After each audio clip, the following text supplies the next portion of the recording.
He wants to give $100 million to keep illegal aliens in New York. He benefited from President Trump being in office. He is going to spook investment in the city, and you're going to see people flock to Florida, right? They're not going to put up with that.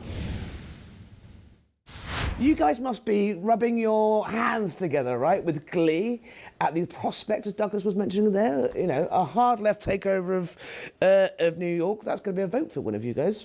Jody? If that's what they want to do, that's what they're going to do. Zohran Mamdani, he's crazier than anybody realized. He wants to give $100 million to keep illegal aliens in New York, too. He wants to commit taxpayer funds to give them lawyers, transgender surgeries, and nobody's even talking about it because Cuomo is too close to the left, too, to really attack. He's Muslim.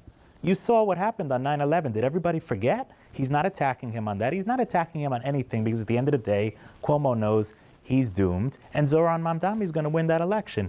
Elise Stefanik is probably very happy because she's going to be running for governor, and I think this is going to give her a huge way in. Sarah, be careful what you wish for, though. You know, after Eric Adams dropped out, everything's probably going to go to Curtis Sliwa. It's not going to go to Cuomo. It's a little too close to the edge. But that being said, Eric Adams did drop out way too late. And Zohran Mamdani, I think it's, 22 points above Cuomo right now.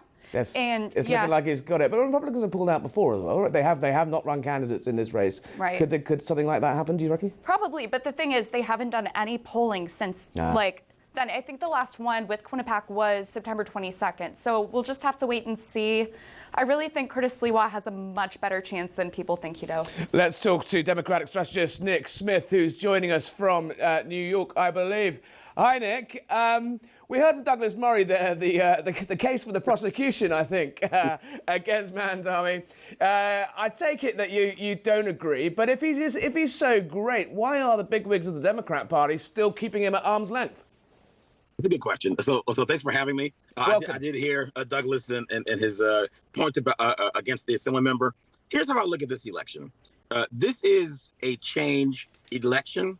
And there's a parallel here, which I don't think many people are talking about, between Assembly member Mamdani and, in fact, President Trump. Not on policy and everything, but if you think about the word change, when President Trump ran for his second term, he ran saying that prices for everything is too high, and the current administration, that is President Biden, Vice President Harris, in his words, weren't equipped to solve that problem. And on day one, he would get in the office and reduce prices.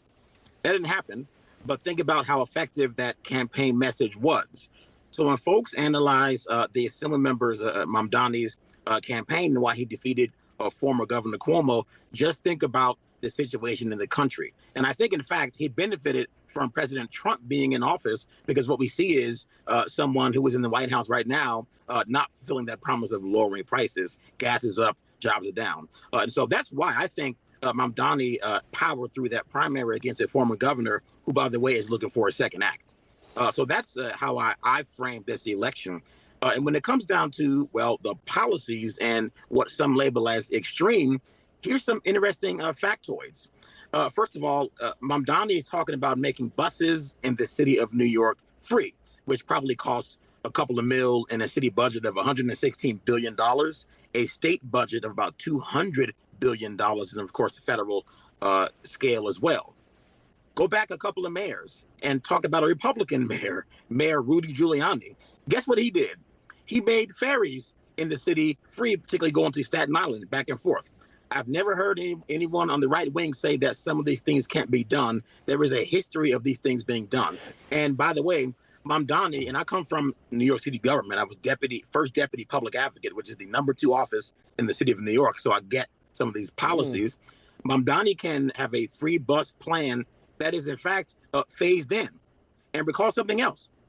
Governor Hochul has endorsed Assemblyman Mamdani. So you mentioned some folks having some reticence to endorse, and I get it. He's a change candidate. He's younger. He's a different kind of candidate. And the so-called establishment may have some agita about the fact that someone near the assembly speaking to change beat a former governor. It's quite a shopping list he's got there. You mentioned the free buses, but it's rent controls, socialized grocery stores. As Douglas Murray also said, he's made highly controversial comments about defunding the police. His comments about terrorism, are going to haunt him throughout his political career. He's carrying a lot of baggage. You can see why the Dems don't want anything to do with him. Yes, it's a changed candidate, but he's got a lot of baggage, right? But the Dems have to pick those apart. So let's take defund, for example. I've never said defund police, but I absolutely get what it meant. It did not mean zero out police officers in the city. That's not what voters hear, though, is it? Well, let me finish. If you ask the average voter, what do they want? They're going to say they want police in our neighborhoods. What they don't want are police that are abusive, particularly to Black and brown voters, New Yorkers. I lived here during the height of the stop, question, and frisk problem, meaning that as a Black or brown person, I would go to 125th Street in Harlem, walk outside, and there is a very high chance with no crime being committed that I'm going to be stopped, questioned, and frisked for weapons in Harlem. That policy was a Giuliani policy, and there was an abject failure. So when he talks about defund, again, those are not my terms. What I can tell you is the logic of making sure we fund programs that prevent crime does make sense, and it's something that both the left and the right can agree on. For example, mental health programs. We all agree there's an issue with mental health on the subways, her subways, and all that stuff. So that's an example of how we can fund programs to help prevent crime. We all can agree. It all sounding very expensive. It was going to be my next point. He's talked about raising taxes on people that earn over $1 million. That didn't seem to go down too well with the cast of The View today, who are looking a little bit nervous about that. I have to say, he's doing a raid on corporates, even if corporates aren't headquartered in New York. He somehow thinks he's going to be able to raid them just by having boots on the ground and workers in New York. He is going to spook investment in the city, and you're going to see people flock to Florida, right? They're not going to put up with that. And then he's going to be left with, all of these promises of free stuff and no way of paying for it. I'm not sure that's true. If you look at when the President Trump left to Florida, and by the way, he's back, by the way, in New York. I don't think people know that.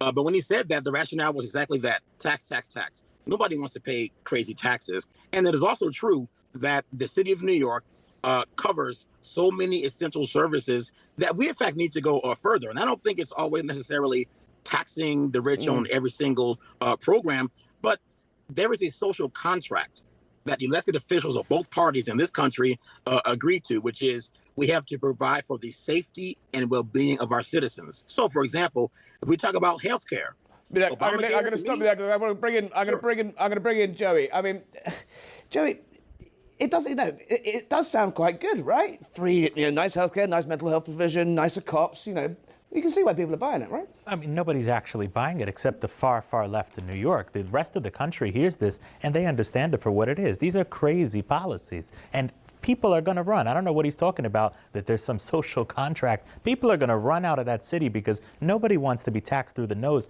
The taxes are already insane in New York. If you send them even higher, Miami's beautiful. The weather's a lot better. People are running. I'm sorry. They're not going to stick around for this. But he is ahead in the polls. He is, he took that primary by storm. He has beaten, even without the Democratic machine behind him, he is running an insurgent campaign that is, gaining popular support.